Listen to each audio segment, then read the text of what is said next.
നമസ്കാരം മാന്യ പ്രേക്ഷകരെ, വലിയ സ്നേഹ നമസ്കാരം.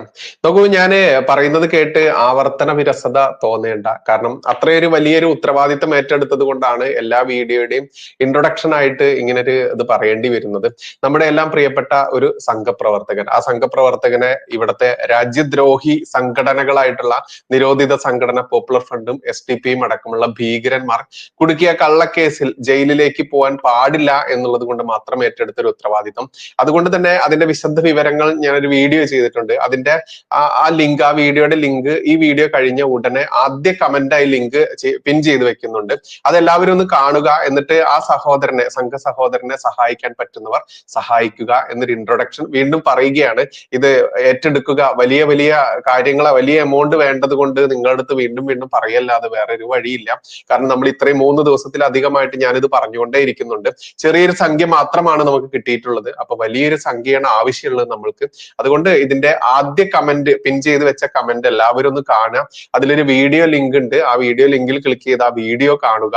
എന്നിട്ട് പറ്റാവുന്നവർ എല്ലാവരും സഹായിക്കുക എന്നൊരു ഇൻട്രൊഡക്ഷൻ കൊടുക്കുകയാണ്.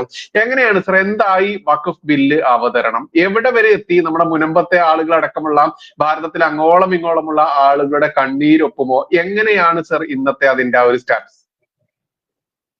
ഒറ്റ വാക്കിൽ പറഞ്ഞാൽ പുലി പതുങ്ങുന്നത് വെറുതെ അല്ല എന്ന് മാത്രം കരുതിയാൽ മതി. വഖഫ് ബിൽ പാർലമെന്റിൽ അവതരിപ്പിച്ച് ചർച്ച കൂടാതെ പാസാക്കാനുള്ള ഭൂരിപക്ഷം ദേശീയ ജനാധിപത്യ മുന്നണിക്കുണ്ട്. ഇവിടെ പലരും ചന്ദ്രബാബു നായിഡുവിന്റെ ഒക്കെ കാര്യം പറയുമ്പോൾ ഒരു കാര്യം ഓർക്കുക, വഖഫ് ബിൽ അവതരിപ്പിക്കാൻ ഉള്ള അനുമതി ദേശീയ ജനാധിപത്യ സഖ്യത്തിന്റെ NDAയുടെ കോർ കമ്മിറ്റി പാസാക്കിയതിനു ശേഷം മാത്രമാണ് ബിൽ അവതരണത്തിന് തയ്യാറായത്. എന്ന് പറഞ്ഞാൽ ചന്ദ്രബാബു നായിഡുവിന്റെ അടക്കം എല്ലാ ഘടക കക്ഷികളുടെയും പരിപൂർണമായ പിന്തുണ ഉറപ്പുവരുത്തിയതിനു ശേഷമാണ് ബിൽ അവതരിപ്പിച്ചിരിക്കുന്നത്. അതുകൊണ്ട് തന്നെ ഈ ബില്ല് ലോക്സഭയും രാജ്യസഭയും കടക്കും എന്ന കാര്യത്തിൽ ഒരു ഭയവും NDAയ്ക്കില്ല, നരേന്ദ്രമോദിക്കില്ല. എന്നാൽ എന്തുകൊണ്ടാണ് ഇപ്പോൾ ഇത് നീട്ടിവെച്ചത്?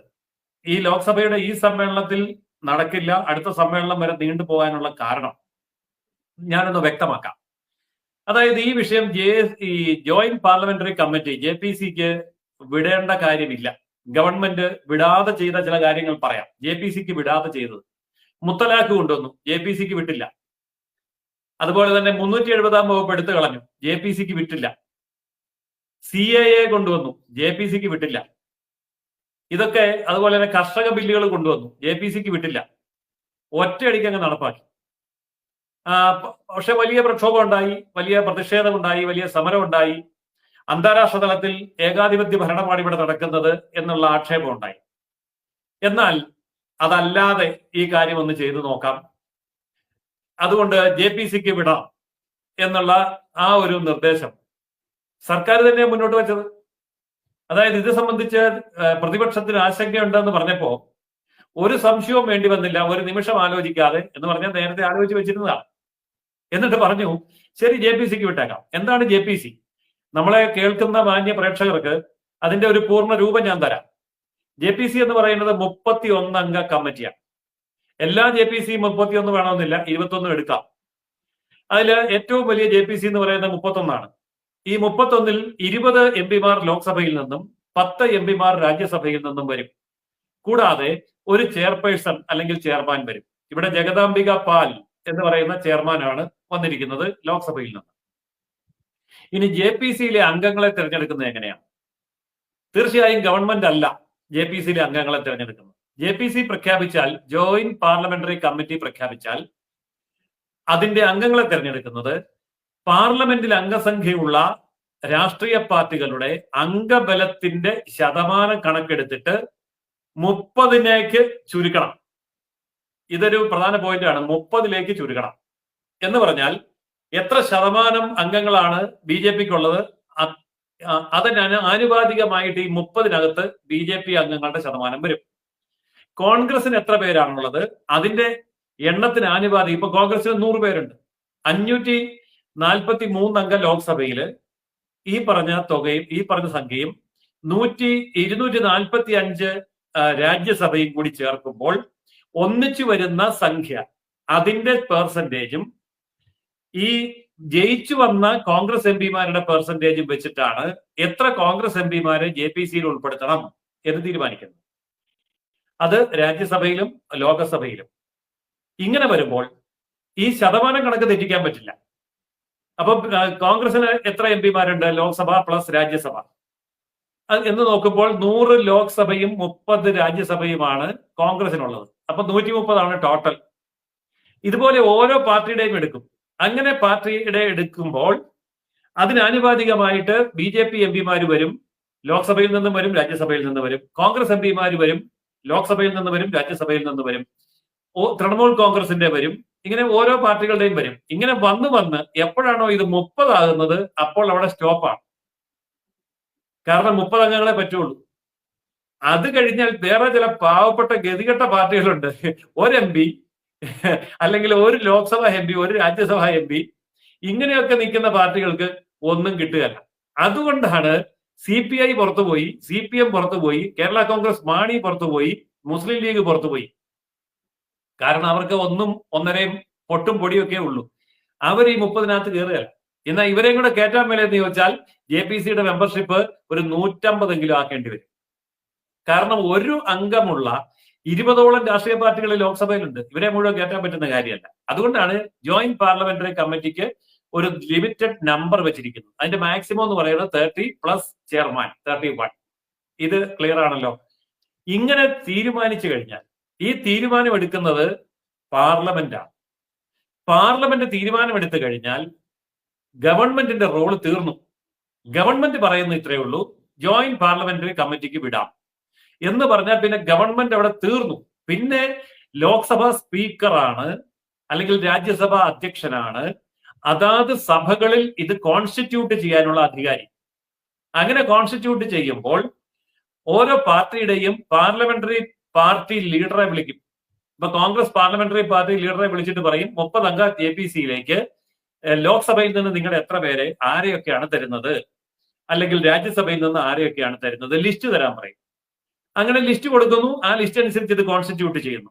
ഇനി കോൺസ്റ്റിറ്റ്യൂട്ട് ചെയ്ത് കഴിഞ്ഞാൽ പിന്നെയുള്ള പരമാധികാരം ഈ കമ്മിറ്റിക്കാണ്. അതിൽ ഗവൺമെന്റിന് തലയിടാൻ പറ്റില്ല, അതിൽ സ്പീക്കർക്ക് തലയിടാൻ പറ്റില്ല, രാജ്യസഭ അധ്യക്ഷൻ എന്ന് പറയുന്ന ഉപരാഷ്ട്രപതിക്ക് തലയിടാൻ പറ്റില്ല.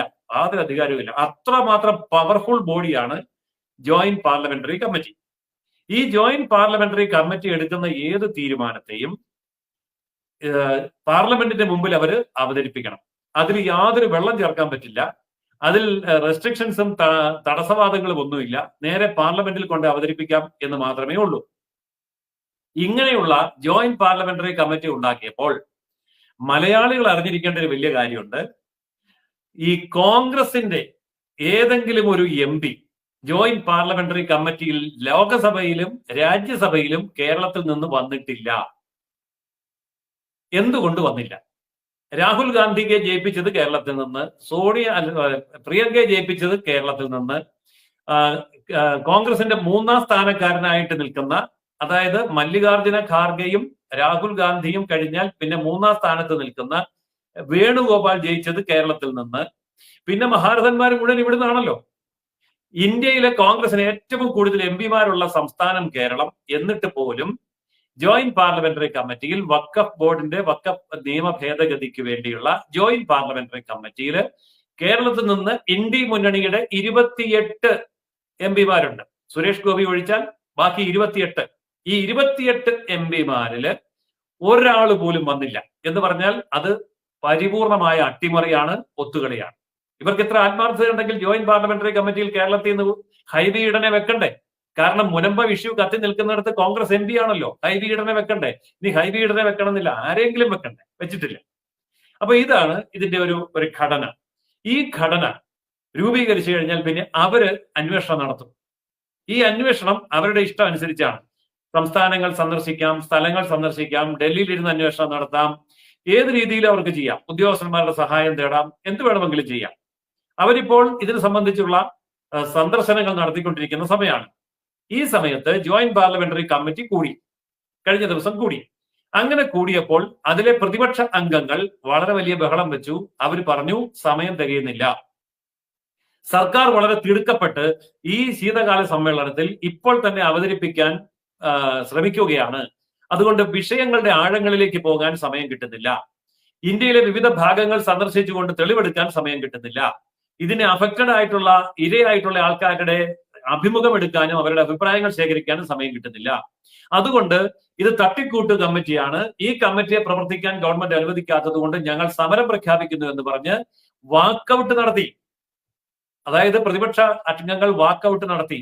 ആ വാക്കൌട്ട് നടത്തിയപ്പോഴാണ് ജോയിന്റ് പാർലമെന്ററി കമ്മിറ്റിയുടെ അധ്യക്ഷൻ ജഗദാംബിക പാൽ പറഞ്ഞു, ശരി നീട്ടിവെച്ചേക്കാം, അതുകൊണ്ട് അടുത്ത സമ്മേളനം അവസാനിക്കുന്നത് വരെ നീട്ടിയേക്കാം, ഒരു 3 മാസം കൂടെ സമയം കിട്ടും, അതനുസരിച്ച് നമുക്ക് തെളിവെടുക്കാം, രാജ്യം മുഴുവൻ ചർച്ച നടക്കട്ടെ, എല്ലാവരും അവരവരുടെ കാര്യങ്ങൾ വിശദീകരിക്കട്ടെ, സ്റ്റാൻഡുകൾ വ്യക്തമാക്കട്ടെ, അതുകൊണ്ട് നീട്ടിയിരിക്കുന്നു എന്ന് പറഞ്ഞു.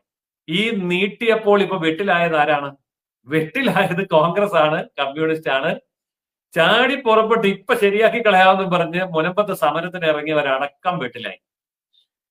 കാരണം ജോയിന്റ് പാർലമെന്ററി കമ്മിറ്റി ഇതിനെ വിശദീകരിക്കാൻ സമയം വേണമെന്ന് പറഞ്ഞാൽ വയ്യ എന്ന് പറയാൻ പാർലമെന്ററി കമ്മിറ്റിയുടെ അധ്യക്ഷന് സാധ്യമല്ല. ചർച്ച നടക്കട്ടെ, ഇപ്പൊ ചർച്ച നടക്കുകയാണല്ലോ. അങ്ങനെ ഈ പഠനം മുന്നോട്ട് പോകുമ്പോൾ ഏറ്റവും വലിയ പ്രശ്നത്തിലാകുന്നത് 2 പാർട്ടികളാണ്. ഒന്ന് കോൺഗ്രസ്, 2 CPM. കാരണം ഇവർ രണ്ടുപേരും അവരുടെ സ്റ്റാൻഡ് വ്യക്തമാക്കണം. നിലപാടുകൾ ജോയിന്റ് പാർലമെന്ററി കമ്മിറ്റിയിൽ രേഖാമൂലം എഴുതി കൊടുക്കണം. വ്യക്തമായിട്ട് അവരുടെ ആവശ്യങ്ങൾ അവിടെ അവതരിപ്പിക്കണം. എന്നിട്ട് ആ ആവശ്യങ്ങൾ നടത്തിയെടുക്കാൻ വേണ്ടി ജോയിന്റ് പാർലമെന്ററി കമ്മിറ്റിയെ ഉപയോഗപ്പെടുത്തുകയും തുടർന്ന് പാർലമെന്റിൽ നടക്കുന്ന ചർച്ചയിൽ ഈ കാര്യങ്ങൾ വിശദീകരിക്കുകയും വേണം. അപ്പോൾ ഒളിച്ചോടാൻ പറ്റില്ല. മുനമ്പത്ത് നിന്ന് എങ്ങനെയെങ്കിലും തടിയൂരാൻ മതി എന്ന് വെച്ച് ഇരിക്കുന്നവരെ സംബന്ധിച്ചിടത്തോളം സാധ്യമല്ല. ഇതിനിടയ്ക്ക് പിണറായിക്ക് വലിയൊരു അക്കടി പറ്റി. അതായത് പിണറായി ഒരു സാധനം കൊണ്ടുവന്നു, എന്താ, ജുഡീഷ്യൽ അന്വേഷണ കമ്മീഷൻ. ഈ ജുഡീഷ്യൽ അന്വേഷണം എന്ന് പറഞ്ഞാൽ എന്താ? ഈ കേരള സംസ്ഥാനം ഉണ്ടായ ആദ്യത്തെ ജുഡീഷ്യൽ അന്വേഷണം ഉണ്ടായത് ശബരിമല തീവയ്പ് കേസ്. ആ അന്വേഷണ കമ്മീഷൻ റിപ്പോർട്ട് അലമാരിയിൽ ഇരിപ്പുണ്ട്. JB കോശി കമ്മീഷൻ റിപ്പോർട്ട്, ഏറ്റവും അവസാനത്തെ കമ്മീഷൻ റിപ്പോർട്ട്, പള്ളിയുടെ ഭരണം ആര് നടത്തണം, ക്രിസ്ത്യൻ പള്ളികളുടെ സ്വത്ത് ആര് കൈകാര്യം ചെയ്യണം, ചർച്ച ആക്ട് പോലെയുള്ള കാര്യങ്ങൾ വേണോ വേണ്ടയോ, JB കോശി കമ്മീഷൻ റിപ്പോർട്ട്, രണ്ടും ഒരേ അലമാരിയിൽ ഇരിക്കുകയാണ്. ടൺ കണക്കിന് 100 കണക്കിന് അന്വേഷണ കമ്മീഷൻ റിപ്പോർട്ടുകൾ കൊണ്ട് നമ്മുടെ സെക്രട്ടേറിയറ്റ് നിറഞ്ഞിരിക്കുകയാണ്. ഞാനൊന്ന് ചോദിക്കട്ടെ, ഒരൊറ്റ അന്വേഷണ കമ്മീഷന്റെ ഏതെങ്കിലും ഒരു റിപ്പോർട്ട് കേരളത്തിൽ നടപ്പാക്കിയിട്ടുണ്ടോ? ആ ശുപാർശകൾ സർക്കാർ അംഗീകരിച്ചിട്ടുണ്ടോ? അതായത് ഈ ജുഡീഷ്യൽ അന്വേഷണം പ്രഖ്യാപിക്കുക എന്ന് പറഞ്ഞാൽ ഈ ചവറ്റുകൊട്ടയിൽ എറിയുക എന്നുള്ളത് മലയാളത്തിൽ പറയുന്നതിന് പകരം ജുഡീഷ്യൽ എൻക്വയറി എന്ന് ഇംഗ്ലീഷിൽ പറഞ്ഞാൽ മതി, ഒരു കുഴപ്പമില്ല. അങ്ങനെ ചില വാക്കുകളുണ്ട് കേരളത്തിൽ.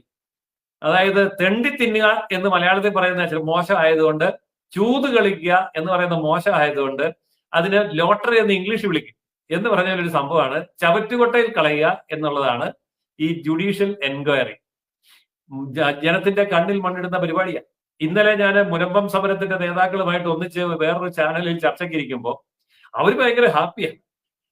രാമേന്ദ്രൻ നായർ കമ്മീഷൻ വന്നിരിക്കുന്നു, ഇപ്പൊ ഞങ്ങൾക്ക് കരമടയ്ക്കാനുള്ള അവകാശം മേടിച്ചു തരും എന്നൊക്കെ പറഞ്ഞിട്ടുണ്ടെന്നാണ്. കരമടയ്ക്കാനുള്ള അവകാശം മേടിച്ചു തന്നാൽ വല്ല കാര്യമുണ്ടോ? വീട് വെച്ചാൽ പൈസ കിട്ടില്ല, അത് ബാങ്ക് പിടിക്കില്ല, യാതൊരു വിധത്തിലും അതിനുമേലെ യാതൊരു അവകാശവാദവുമില്ല, വീതം വെച്ച് കൊടുക്കാൻ പറ്റിയല്ല, മക്കൾക്ക് അനന്തരാവകാശമായിട്ട് കൊടുക്കാൻ പറ്റിയല്ല, ഒന്നും ചെയ്യാൻ പറ്റിയല്ല, കരമടയ്ക്കാൻ മാത്രം പറ്റും എന്ന് പറഞ്ഞിട്ട് വല്ല കാര്യമുണ്ടോ? അപ്പൊ കൊല വെട്ടിയ വാഴയുടെ മണ്ട എനിക്ക് കിട്ടിയെന്ന് പറയുന്ന പോലെയുള്ള വിജയം മാത്രമാണ് ഇപ്പോ മുനമ്പം സമരക്കാർക്ക് കിട്ടിയിരിക്കുന്നത്. അപ്പോ ഇത് ഈ ചർച്ച മുന്നോട്ട് കൊണ്ടുപോകുക എന്നുള്ളത് എനിക്ക് തോന്നുന്നത് നരേന്ദ്രമോദി പ്രതിപക്ഷത്തിന് കൊടുത്ത മുട്ടാൻ പണിയാണ്. നീയൊക്കെ അവിടെ നിന്ന് ചർച്ച ചെയ്യേ, എന്നിട്ട് ഈ കാര്യങ്ങളെ നെല്ലും പതിരും ഒന്ന് വേർതിരിക്ക്, ആരാണ് കുറ്റക്കാരെന്നുള്ളത് നിങ്ങൾ എന്നിട്ട് ഇങ്ങോട്ട് പറഞ്ഞാൽ മതി എന്ന് പറഞ്ഞിരിക്കുകയാണ്. ഇപ്പം ആപ്പിലായത് ആപ്പ് മുതൽ മുസ്ലിം ലീഗ് വരെയുള്ള പാർട്ടികളാണ്. അവർ നിലപാട് വ്യക്തമാക്കേണ്ടി വരും. ഇതാണ് ഇതിനകത്ത് നടന്നിരിക്കുന്ന സത്യാവസ്ഥ.